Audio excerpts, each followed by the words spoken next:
Now question 14 देखिए।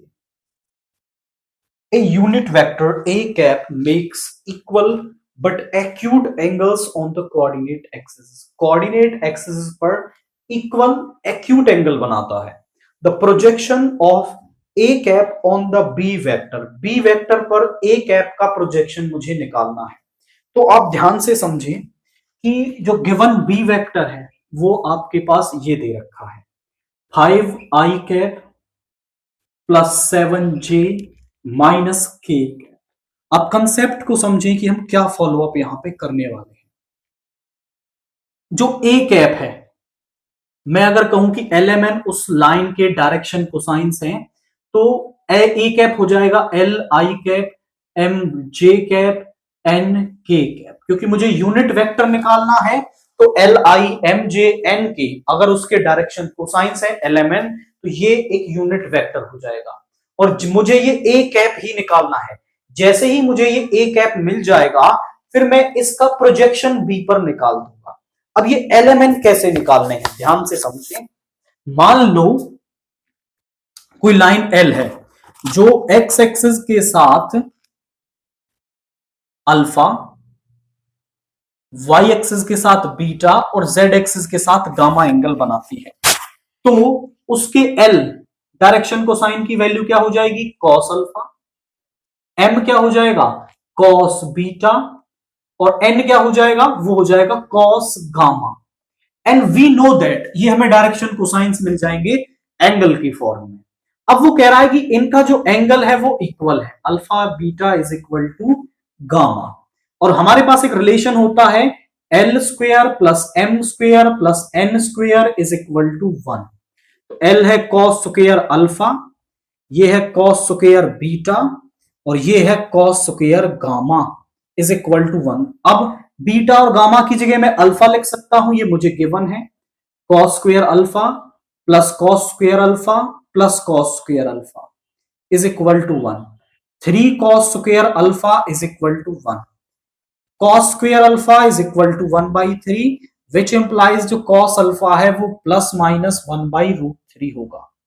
Cos alpha 1/√3 किस पर होता है, कॉस अल्फा जो है वो 1/√3 आपका होगा।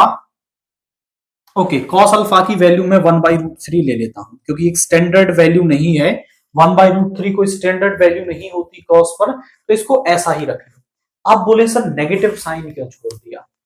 देखो, जब आप यहां पॉजिटिव वैल्यू लोगे तो एंगल आपका होता है एक्यूट, और जब आप ये नेगेटिव वैल्यू ले लोगे तो अल्फा क्या है, ऑब्ट्यूज एंगल होता है, ऑब्ट्यूज एंगल मिलेगा।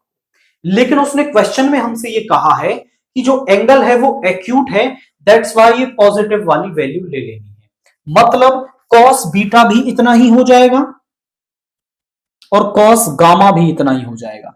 यानी जो ए कैप है वो मेरे पास क्या आ जाएगा, ए कैप मेरे पास आ जाएगा 1/√3 आई कैप, 1/√3 जे कैप, 1/√3 के कैप। अब मुझे इस ए कैप का प्रोजेक्शन निकालना है बी वेक्टर पर। हम लिखेंगे projection of A cap on B vector is given by, वो कैसे निकालते हैं, देखिए इन दोनों का, इसका इस पर प्रोजेक्शन निकाल रहे हैं तो दोनों का डॉट प्रोडक्ट अपॉन में जिस पर प्रोजेक्शन निकाल रहे हैं उसका मॉड्यूलस नीचे। आई रिपीट माय वर्ड्स कि ए वेक्टर का बी ए कैप का बी वेक्टर पर निकाल रहे हैं, दोनों का डॉट प्रोडक्ट बी वेक्टर पर निकाल रहे हैं तो उसका मॉड्यूलस नीचे। अब ए कैप और बी वेक्टर का करते हैं डॉट प्रोडक्ट।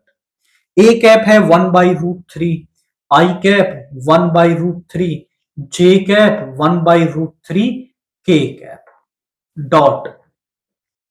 बी है हमारे पास 5i प्लस 7j माइनस के, और बी वेक्टर का मॉड्यूलस नीचे हो जाएगा 5 का स्क्वायर 25, 7 का 49 माइनस 1 का 1।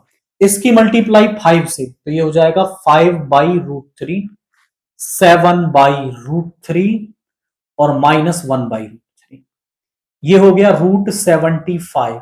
ऊपर एलसीएम आ गया √3, 7 और 5 12 माइनस 1 अपॉन में √75।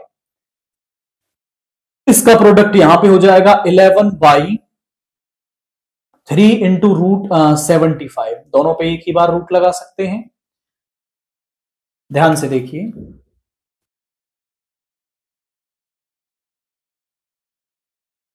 225 और 225 का रूट होता है 15, यानी जो ए कैप का बी वेक्टर पर प्रोजेक्शन है वो 11/14 मिल जाएगा। हम देखते हैं दोबारा किस तरीके से। हमें एक लाइन दे रखी है, दैट इज ए कैप, एक यूनिट वेक्टर। अब यूनिट वेक्टर हो जाएगा L I M J N K. अब एल और एम और एन उसके डायरेक्शन कोसाइंस है।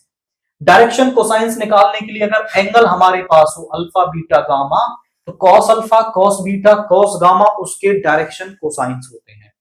यहां से उसने एंगल को बराबर दे दिया, मेरे पास ये रिलेशन होता है, यहां से कॉस अल्फा +(1/√3) नेगेटिव साइन को हमने नेग्लेक्ट कर दिया क्योंकि क्वेश्चन में एक्यूट एंगल दे रखा है, तो पॉजिटिव साइन को कंसीडर कर लेंगे। तो ए कैप मिल गया। ए कैप का बी वेक्टर पर projection A cap dot B upon B vector modulus इस फॉर्मूले में रखने से आपको 11/15 यहां पर मिल गया है।